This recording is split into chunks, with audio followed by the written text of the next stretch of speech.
बच्चे पहले क्रॉल करते हैं और उसके बाद चलना सीखते हैं।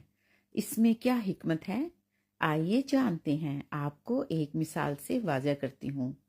जानवरों के बच्चे पैदा होते साथ ही चलना शुरू कर देते हैं। वो 4 टांगों पे चलते हैं और जब वो गिरेंगे तो उनकी हड्डियां महफूज होंगी।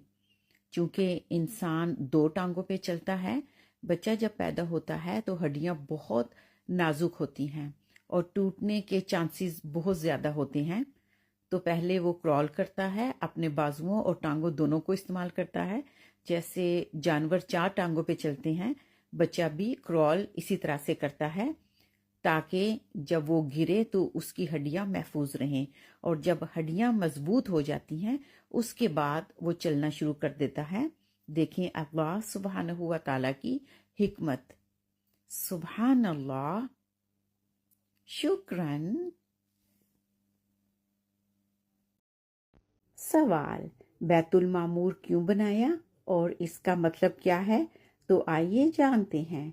जब अल्लाह सुब्हानहू व तआला ने फरिश्तों से फरमाया, मैं ज़मीन पर अपना खलीफा बनाने जा रहा हूँ, तो फरिश्तों ने कहा, अल्लाह सुब्हानहू व तआला ये तो ज़मीन पर फसाद करेंगे। तो अल्लाह सुब्हानहू व तआला ने फरमाया, जो मैं जानता हूँ तुम नहीं जानते। फरिश्तों ने कहा, बेशक तू अजीम हिकमत वाला है। उन्होंने अर्श का तवाफ करना शुरू कर दिया। अल्लाह सुब्हानहू व तआला को फरिश्तों की ये अदाब बहुत पसंद आई और बैतुल मामूर बनाया गया जहाँ पे फरिश्ते तवाफ करते हैं। जो फरिश्ते एक मरतबा तवाफ कर चुकते हैं, क़यामत तक उनका दोबारा तवाफ करना नामुमकिन है। अब जानते हैं बैतुल मामूर का मतलब क्या है। बैतुल मामूर का मतलब है जलवे की जगह, जहाँ पर अल्लाह सुब्हानहू व तआला का जलवा जाहिर हो। शुक्रन। आज का सवाल, नफ्स कैसे वजूद में आया? तो चलिए जानते हैं। 2 चीजें जब आपस में मिलती हैं तो तीसरी चीज वजूद में आती है। आपको एक मिसाल से समझाती हूँ।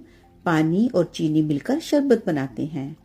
जब रूह जिस्म के अंदर दाखिल हुई, जिस्म और रूह मिलकर जो तीसरी चीज वजूद में आई वो है नफ्स। नफ्स इंसान को बुराइयों पे आमादा करता है। जब इंसान बुराई करता है तो एक काला धब्बा दिल पे लग जाता है। उसको रगड़ने के लिए, उसको साफ करने के लिए इबादत, जिक्र इलाही की ज़रूरत पड़ती है।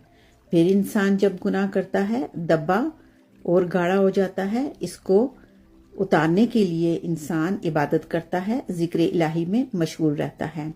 जितनी रगड़ाई ज्यादा होगी उतने ही दिल की चमक, उसमें नूर ज्यादा पैदा होगा। वो नूर रूह की ग़िज़ा है और फिर इससे रूह की परवाज़ बढ़ती है। जितनी रूह की परवाज़ ज्यादा होगी उतना ही उस पे रहमतें और बरकतें अल्लाह सुब्हानहू व तआला नाज़िल फरमाएगा। कोशिश करें कि अपना टाइम ज़ाया करने की बजाय जिक्र में गुजारें। जिक्र ये नहीं कि आप तस्बीह लेकर पढ़ते रहें। जिक्र ये है कि जो भी काम करें अल्लाह को याद रखें। शुक्रन। बहुत खूबसूरत सवाल। औरत को पर्दा में क्यों रखा गया? आइए जानते हैं। हज़रत आदम अलैहिस्सलाम को जब अल्लाह सुब्हानहू व तआला ने पैदा फरमाया तो उनको मट्टी से बना के जन्नत में रखा। फरिश्तों ने उनको देखा। मर्द की सिफत है कि वो देखा जाए, यानी उसको सब देख सकते हैं। फरिश्ते नूरी मखलूक हैं, नूर से बने हैं। उनकी सिफत है कि वो नज़र नहीं आते। जिन्नात स्मोकलेस फायर से बने, उनकी सिफत है कि हम उनको देख नहीं सकते। अल्लाह सुब्हानहू व तआला ने औरत को, हज़रत हव्वा सलामुन अलैहा को हज़रत आदम की पसली से पैदा फरमाया। उनको मट्टी से बना के जन्नत में पहले नहीं रखा। फरिश्तों ने उनको नहीं देखा। औरा का मतलब होता है पर्दे में रहने वाली चीज। तो औरत की सिफत हुई पर्दे में रहना। सिवाय महरम रिश्तों के कोई उसको नहीं देख सकता। है ना खूबसूरत बात? उम्मीद है समझ आ गया होगा। तस्बीहात करने से परेशानियों में इजाफा होता है। ऐसा क्यों होता है? आइए जानते हैं।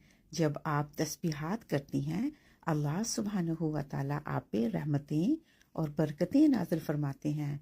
इन रहमतों की वजह से आप पे घर के हालात मुनकशिफ होना शुरू हो जाते हैं।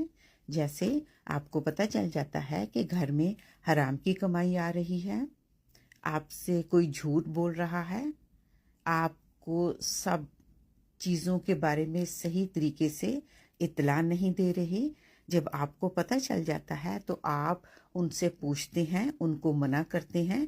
इससे बहस हो जाती है घर में और आप समझते हैं कि लड़ाई झगड़ा हो रहा है। आप तस्बीहात करते रहें।